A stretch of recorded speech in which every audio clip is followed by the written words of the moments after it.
Hi, this is Adam, a small town machine shop. It's Sunday, so I went to a couple yard sales and the flea market. Got some cool stuff, really cool stuff, really awesome prices at the flea market today. So I spent $10 on this. This was $20. And everything in that box, that bin right there, was $40. And there's some cool stuff in there. So let's set up the tripod. First, we'll go through this box. Okay, let's go through this first to make some room on the old table here. This was $10 for the box and everything in it. I got super excited because sitting on top of that box, nice little V-block. Looks obviously shop made or apprentice made. Looks nice.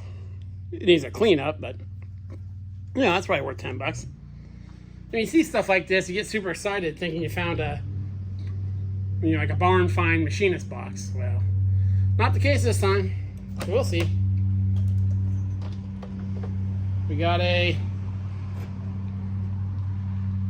2 Morse taper flat plate. I don't know if that's for like gluing stuff to, or actually never seen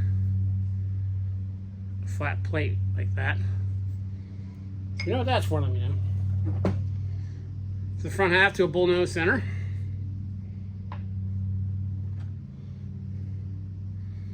Here's some kind of thing. Not sure what that is.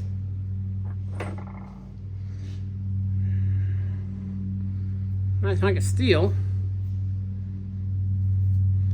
It feels a little light. That's what I would think a piece of steel this size would weigh. Old file handle, nothing there. Some dividers out of some kind of a shelf.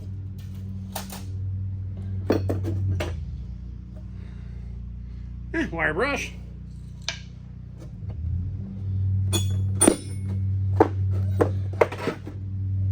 Ooh, nice shape. New cut file. That's a nice shape.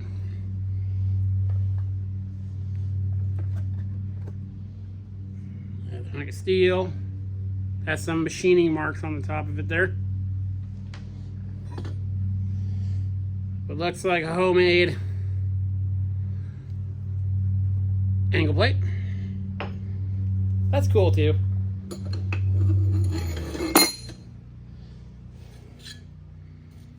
Looks like some really rudimentary parallels. That's kind of cool. It's a piece of angle welded to a bar. Make like a big long V block.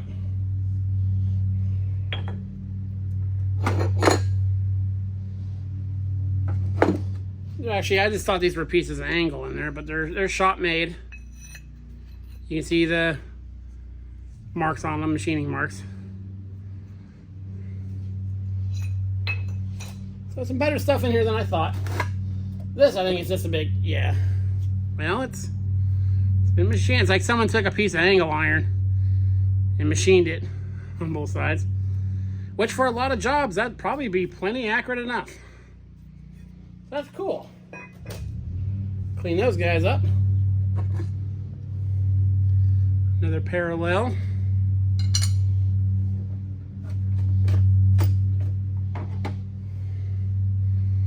I don't know what that is.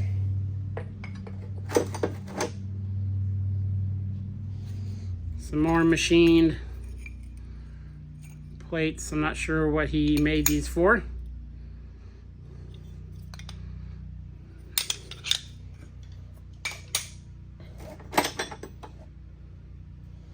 Piece of hex stock.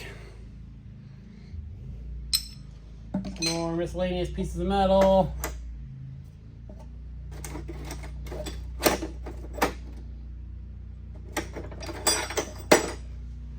Some more hex stock. And I don't know.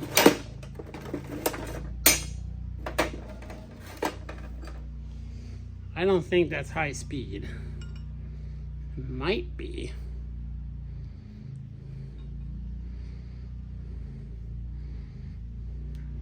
Ah, it is. 3/4 by 1. Nice big hunk of high speed steel there. There's, I think, believe some key stock.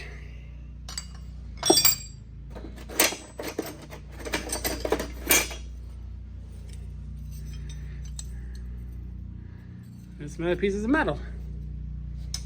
That's pretty much it. So for $10, got some cool stuff. Those angle plates, you know, be nice to have. That's probably the longest piece of high-speed steel I've ever seen.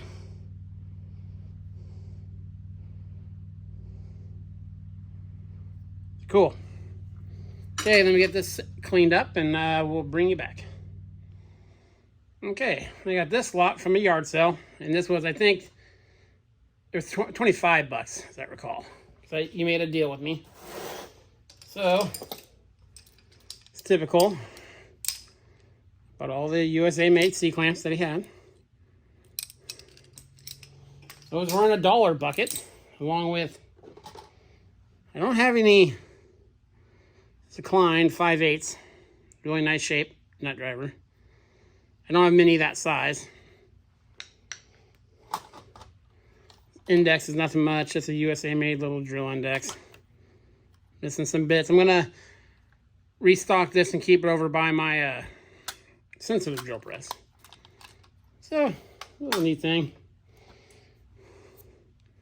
Here's a nice, decent right angle drill. Still has plenty of resistance in it. If you're buying air tools used out of state sales or yard sales or anything, always turn them. I mean, you should, they shouldn't just free spin. If they do, they're wore out. It's a Taiwan Central Pneumatic. And for as often as you use a right angle drill, this will last, a decade at least. For $10, it's a Mac torque set. They still got a good amount of life in them.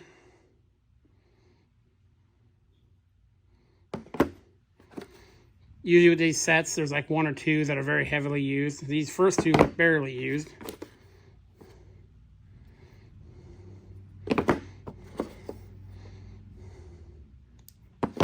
So yeah, nice little set to throw in with my kits. Now I thought I was getting out of the small vise business, but today showed me otherwise.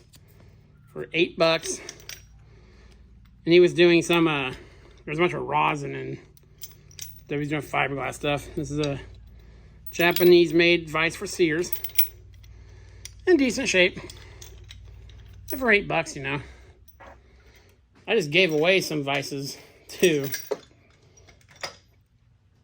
So yeah, not bad for, $25. So now let's get the bucket up here and let's go through that.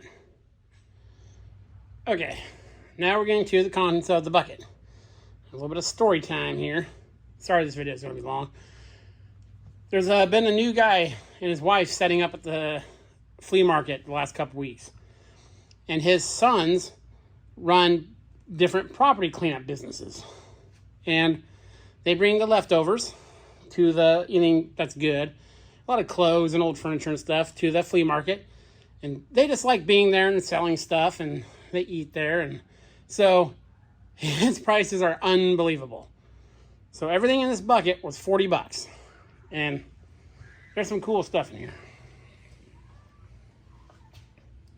So first off is this Prentice Red Arrow Vise, number 31. Probably 3-inch. Nice shape, just needs a good cleanup. That was $5. So couldn't pass that up. I will say, with the stuff that was in here, carrying the bucket, because the handles broke, out of the flea market was awful. So I need to really like strap it to a hand truck or something. Then we got a ladle. I'm going to do some videos here very soon with some lead. And I needed a good ladle. And he had one. These I bought just because they're kind of old and neat. They're the National Telephone Supply Company. Obviously, this is for crimping some kind of telephone stuff. Really nice shape, really clean. Made in the U.S. of America.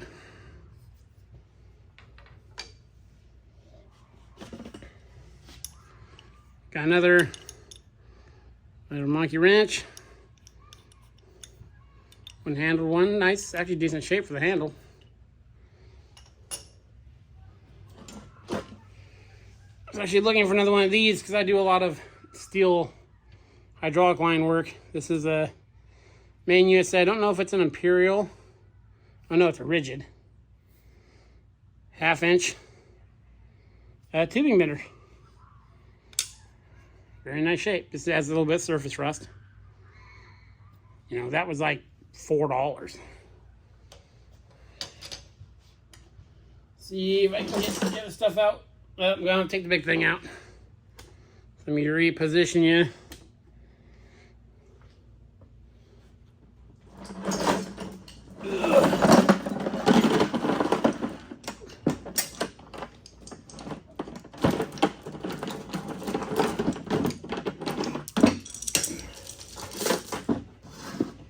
There we go. We got a 1/2 ton. The brand is right there. That's the capacity.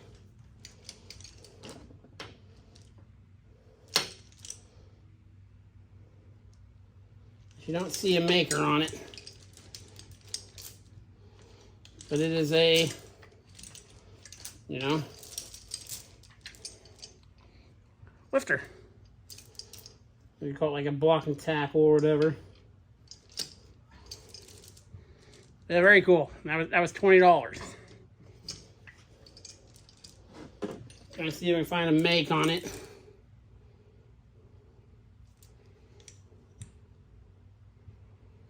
No, not that I'm seeing. Everything's in good shape, rolls nice and easily. Usually when you see these, they're sitting in a bucket of water and they're super rusty. So that was cool. That's very cool. I was very excited to see that.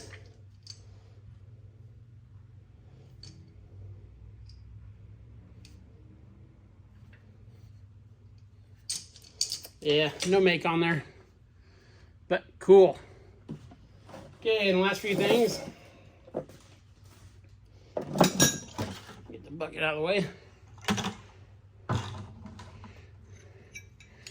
Anytime I come across bigger American-made step bit, reduced shank bits and stuff, I always pick it up. And this was a cool find too. This is a Klein. If you're working pipe work, you love these things. They go by a lot of different names. Flange spud, bull spike, all kinds of names, but they're for aligning flanges. You just put it between two flanges of a slide alignment and you drive it in. I have quite a few of those, and they're a wear item. They do, you know, get mushroomed out, they get gouged all the time.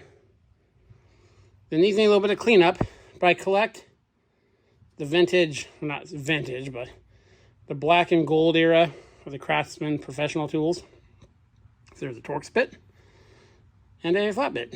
Got some plaster on them. So yeah, there's their stuff I kept. Awesome weekend. Awesome weekend. So let me get it all spread out and we'll see what our total was and what we kept. Okay. So for, you know, $75, and it's a pretty good haul of all good, cool, American-made or Japanese-made stuff. And that machinist tooling is always happy to have more of that. This is Adam from Small Town Machine Shop. Please comment, like, and subscribe, and thanks for watching.